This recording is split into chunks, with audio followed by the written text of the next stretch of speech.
Now, how can Singapore reduce packaging waste? A new study says that 95% of consumers here would be willing to purchase a product that has eco-friendly packaging, but only if it didn't cost more. More than 500,000 tons of domestic packaging waste was disposed of last year, consisting of mostly plastic, but also paper and other materials. According to the report by the Singapore Environment Council and KPMG, more options for refillables like detergent and drink bottles is one way to reduce the amount of packaging. Joining us to discuss more is Isabella Huang-Loh, Chairman of Singapore Environment Council. Welcome to the show.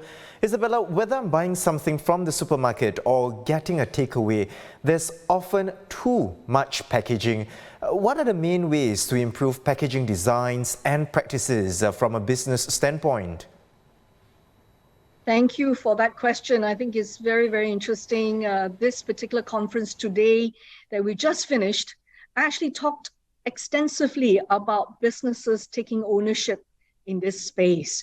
So we are actually asking all businesses to really look at how to educate consumers concerning packaging changes, redesigning, rethink, but really the low-hanging fruit is about reducing packaging waste.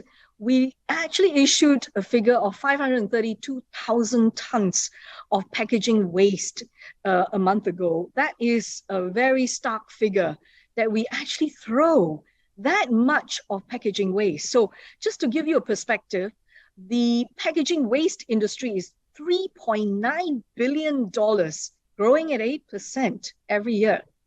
So that means you're throwing 40% of that 3.9 billion into the incinerator, doesn't get recovered.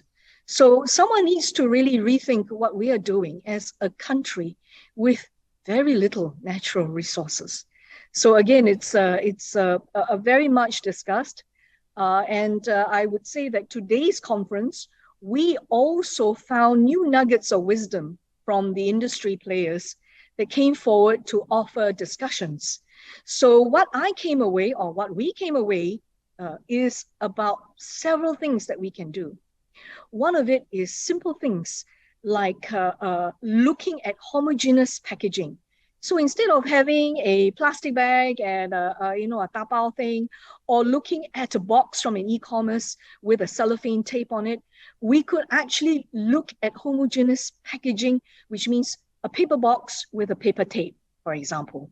So there are many redesign thinking that can happen through the course of our consumer products that go out to the B2C business.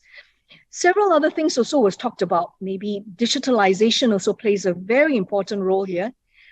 We could actually track the products and to see where it goes. Maybe the consumer needs to understand where it comes from and how is it going to disappear? How will it go? So there's a whole bunch of new innovation and new ideas that we can bring forth to the consumers so that they can take action.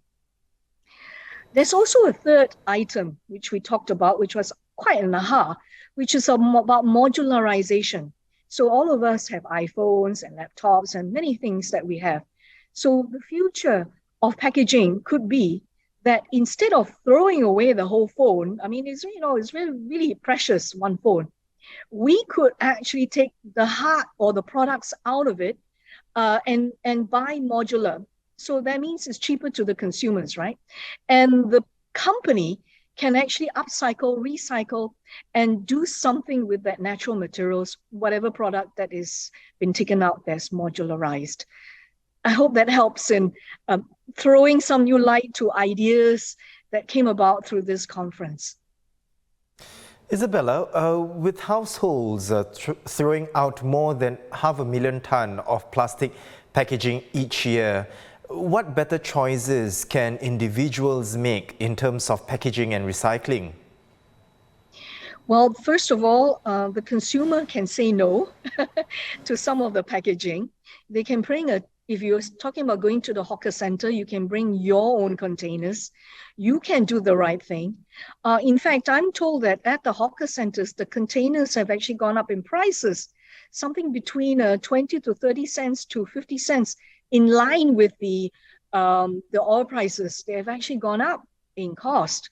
So it makes more sense to bring your own containers, going back to where our roots used to be in terms of tiffin carriers and, recycled products, that you can do that. All that, it can be done. It's not that difficult. Yes.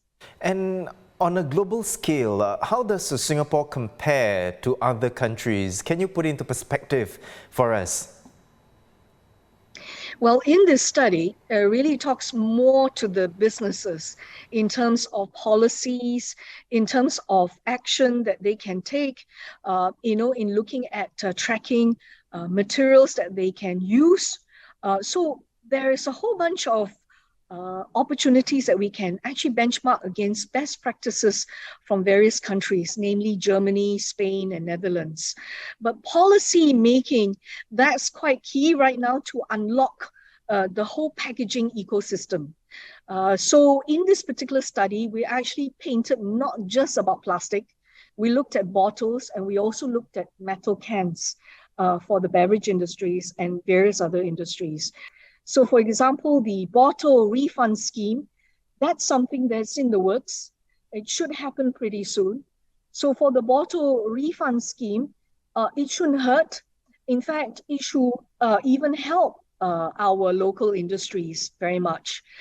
Bring back that bottle, gather some small money out of it, deposit scheme, rather than look at it as a cost perspective. So it's really getting an ecosystem going that will work in terms of a bottle refund scheme or any of the other metal cans that can be brought back.